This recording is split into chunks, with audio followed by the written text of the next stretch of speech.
సంఘం ఎంపీడీఓ కార్యాలయంలో పంచాయతీ కార్యదర్శులతో జెడ్పీ డిప్యూటీ సీఈఓ బ్రహ్మయ్య సమీక్షా సమావేశం నిర్వహించారు.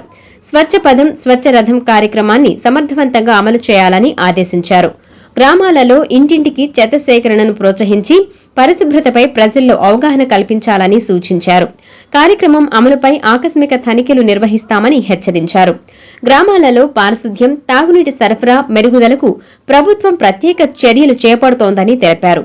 స్థానిక సంస్థల ఎన్నికలకు జిల్లా యంత్రాంగం పూర్తి స్థాయిలో సిద్ధంగా ఉందని తెలిపారు. ఎంపీటీసీ, జెడ్పీటీసీ, జెడ్పీ చైర్మన్ల పదవీకాలం ముగియనున్న నేపథ్యంలో ఎన్నికల నిర్వహణకు అవసరమైన అన్ని ఏర్పాట్లు పూర్తి చేసినట్లు చెప్పారు. ఎస్ఐఆర్ ప్రక్రియ ముగిసిన అనంతరం ఎన్నికలపై ప్రభుత్వం నిర్ణయం తీసుకునే అవకాశం ఉందన్నారు. నోటిఫికేషన్ వచ్చిన వెంటనే ఎన్నికల నిర్వహణకు సిద్ధంగా ఉన్నామని స్పష్టం చేశారు. ఈ కార్యక్రమంలో ఎంపీడీఓ షాలిడ్, సిబ్బంది పాల్గొన్నారు. సంఘం మండలానికి వచ్చి ఇక్కడ పంచాయత్ సెక్రటరీస్తో సమావేశం ఏర్పాటు జరిగింది ఎంపీ గారి ఆధ్వర్యంలో. ఈ సమావేశంలో జనరల్గా పంచాయత్ సెక్రటరీస్కి ప్రైమరీ డ్యూటీస్కి వచ్చి రివ్యూ చేసుకున్నాము. దాంతోపాటుగా స్వచ్ఛ పథం స్వచ్ఛ రథం అని మన ప్రభుత్వము, ముఖ్యంగా మా మంత్రివర్యులు శ్రీ పవన్ కళ్యాణ్ గారు, పంచాయతీరాజ్ మంత్రివర్యులు పవన్ కళ్యాణ్ గారు ఈ శానిటేషన్, పంచాయతీల్లో శానిటేషన్ ఒకటి అంటే పారిశుధ్యం, నెక్స్ట్ తాగునీరు, ఇట్లాంటి వాటిల్లో చాలా పర్టికులర్గా మాకు క్లియర్ కట్గా సీరియస్ ఇన్స్ట్రక్షన్స్ ఇచ్చున్నారు. ఆ ఇన్స్ట్రక్షన్స్ అన్నింటినీ గ్రామ స్థాయికి తీసుకెళ్ళడం కోసమని ఫీల్డ్లో ఉన్న Panchayat secretaries, deputy MPDOs, MPDO గారితో సమావేశం ఏర్పాటు చేసుకొని మండలాలు విజిట్ చేసి ఇప్పుడు ఫీల్డ్కి కూడా వెళ్ళి ఆ స్వచ్ఛరవం అవన్నీ ఎక్కడ జరుగుతున్నాయనే చూడబోతున్నాం. ఇది రెగ్యులర్గా జరుగుతూ ఉంది. మంత్రి గారు ప్లస్ మా కమిషనర్ గారు, మా ప్రిన్సిపల్ సెక్రటరీ గారు ఆదేశాల మేరకు.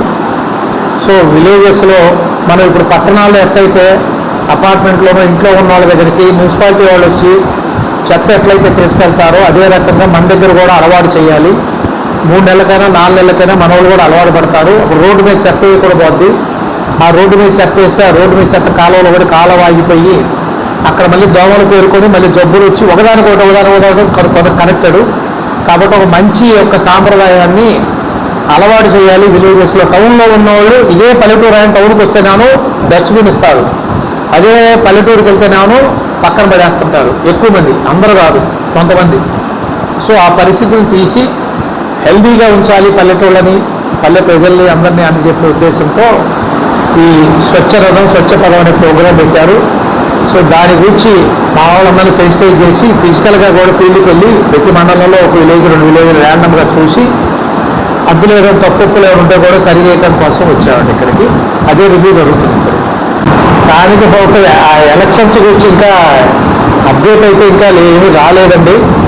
సో ఉన్న ప్రస్తుతం ఉన్న లోకల్ బాడీ ఎలక్షన్స్ అంటే ఎంపీటీసీ, జెడ్పీటీసీ, జెడ్పీ చైర్మన్ గారి టర్మ్ అయిపోగానే ఎలక్షన్లు పెడతానికైతే ఇప్పుడు ఎస్ఐఆర్ జరుగుతుంది కదండి. ఇదంతా క్లోజ్ అయిన తర్వాత ఇమీడియట్గా ఎలక్షన్కి వెళ్తారని అందరూ అనుకుంటున్నాము.